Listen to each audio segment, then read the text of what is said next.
नमस्कार, स्वागत है आप सभी का। एडेड जूनियर शिक्षक भर्ती को लेकर के बात करेंगे। जब हमने आप सभी से कहा था कि जब भी होगा रिजल्ट तो पूरा रिवाइज होगा, लेकिन आप देखेंगे कि ये सब जानकारी जो है बीच में ऐसी जानकारी भी दी गई है, मिली है कि नहीं, रिजल्ट पूरा रिवाइज नहीं होगा, बल्कि रिजल्ट जो है कुछ लोगों का रिवाइज होगा। कोई भी भर्ती प्रक्रिया हो, अगर ओएमआर सीट में या फिर स्कैनिंग में, पहली बात तो गड़बड़ी जल्दी होती नहीं है, लेकिन अगर ऐसा हुआ है तो पूरा ही रिजल्ट संशोधित होता है। आप किसी भी भर्ती को आप एग्जाम्पल दे सकते हैं। तो तभी हमने आप सभी को बता दिया था कि रिजल्ट अगर रिवाइज होगा तो पूरा होगा, या तो गड़बड़ी नहीं होगी या तो रिजल्ट रिवाइज होगा तो पूरा होगा। केवल प्रत्यावेदन वालों के या केवल याचियों के होंगे। तो जिन लोगों ने प्रत्यावेदन नहीं दिया है या जो लोग कोर्ट में याची नहीं बने हैं, फिर वे लोग कोर्ट चले जाएंगे या जा सकते हैं। तो इससे तो मामला फिर और लंबा खींचेगा, फिर कितनी बार रिजल्ट रिवाइज करेंगे। तो इन सब चीज़ों से बचने के लिए विभाग पूरा ही रिजल्ट संशोधित करेगा।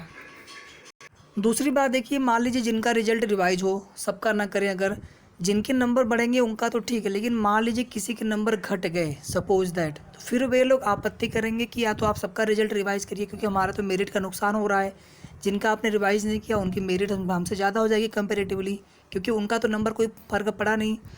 तो कई तरह के यहाँ पर विवाद हो सकते हैं इन फ्यूचर। इसलिए पहली चीज़ तो यहाँ पर लगभग कन्फर्म है कि रिजल्ट पूरा ही संशोधित होगा एडेड जूनियर शिक्षक भर्ती का। नंबर कम या ज़्यादा दोनों हो सकते हैं, क्योंकि ओएमआर की स्कैनिंग की गड़बड़ी है, मतलब त्रुटिपूर्ण ओएमआर का मामला है। यह आप लोग देख चुके हैं न्यूज़पेपर में, चाहे कोर्ट ऑर्डर में।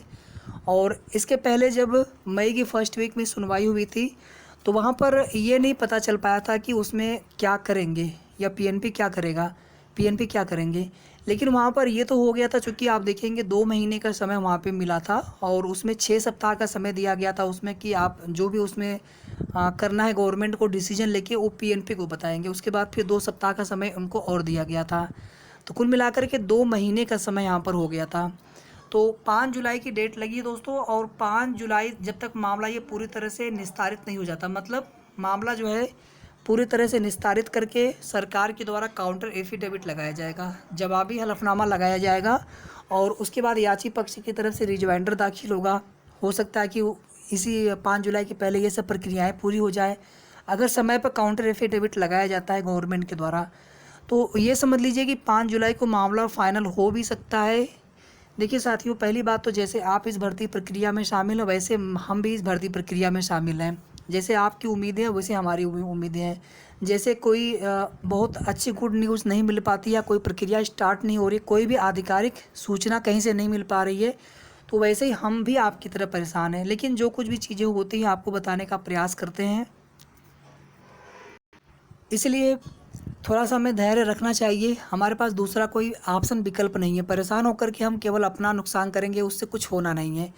इससे अच्छा है कि हम लोग जो कुछ भी प्रयास कर सकते हैं अपने स्तर से वो प्रयास करते रहें। बाकी अगर किसी अन्य भर्ती में कोई अगर हमारा लगा हो, प्रिपरेशन हो, तो उससे हम तैयारी भी करते रहें। अभी देखेंगे आप यूपीएससी का एग्ज़ाम है, फिर यूपीपीएससी का एग्ज़ाम है, कुछ लोगों का एनटीपीसी सीबीटी2 का एग्ज़ाम हो सकता है। इसी तरह से कुछ लोगों का यूडीए एलडीए का एग्ज़ाम हो सकता है। लेखपाल के भी एग्ज़ाम बहुत सारे लोगों के हो सकते हैं, या फिर कुछ लोग अभी एलटी ग्रेड शिक्षक भर्ती में भी अप्लाई कर सकते हैं। विज्ञापन आता है तो टीजीटी पीजीटी में अप्लाई कर सकते हैं। प्राइमरी का तो खैर पता नहीं कि उसकी वैकेंसी 2022 में आएगी कि नहीं आएगी। रिजल्ट रिवाइज में धांधली की जो चीज़ें हैं, जो आशंका सब लोग बता रहे हैं, देखिए ऐसा कुछ होना नहीं चाहिए। और किसी को करना रहेगा तो उसमें हम लोग क्या करेंगे, हम लोग केवल यहाँ पर अपने स्तर से अपना प्रयास कर सकते हैं, मेहनत कर सकते हैं। हम लोगों ने परीक्षा दे दी, मेहनत से रिजल्ट आ गया, और हम लोग यहाँ पर अधिक से अधिक पदों पर भर्ती का वेट कर रहे हैं। तो ऐसा कुछ होना नहीं चाहिए। रिजल्ट रिवाइज होगा पीएनपी के द्वारा, और इसके लिए पहले शासन से निर्देश आएगा पीएनपी को।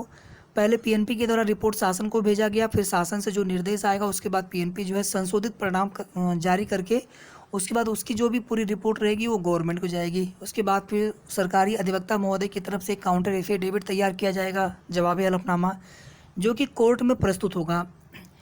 जो कुछ भी यहाँ पर चीज़ें साथियों हम सभी के बीच में आ रही हैं, चाहे वो ये था कि 10-12 जून से भर्ती शुरू हो सकती है, या फिर इसी जून के महीने में मेरिट लिस्ट जारी हो जाएगी, यानी ऑनलाइन आवेदन, ये सब चीज़ें हो जाएंगी।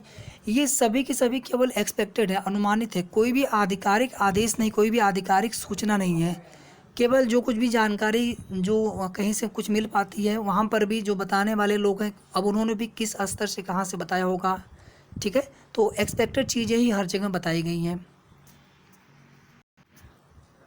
अगर विभाग को रिवाइज करना होगा रिजल्ट, तो वो लोग बहुत जल्दी कर लेंगे, ज़्यादा समय उनको नहीं लगेगा। अगर पीएनपी चाहेंगे तो 1 सप्ताह के अंदर अंदर पूरा रिजल्ट रिवाइज करके रिपोर्ट जो है गवर्नमेंट को भेज देंगे कि हमने इस प्रकार से पूरा रिजल्ट रिवाइज कर दिया।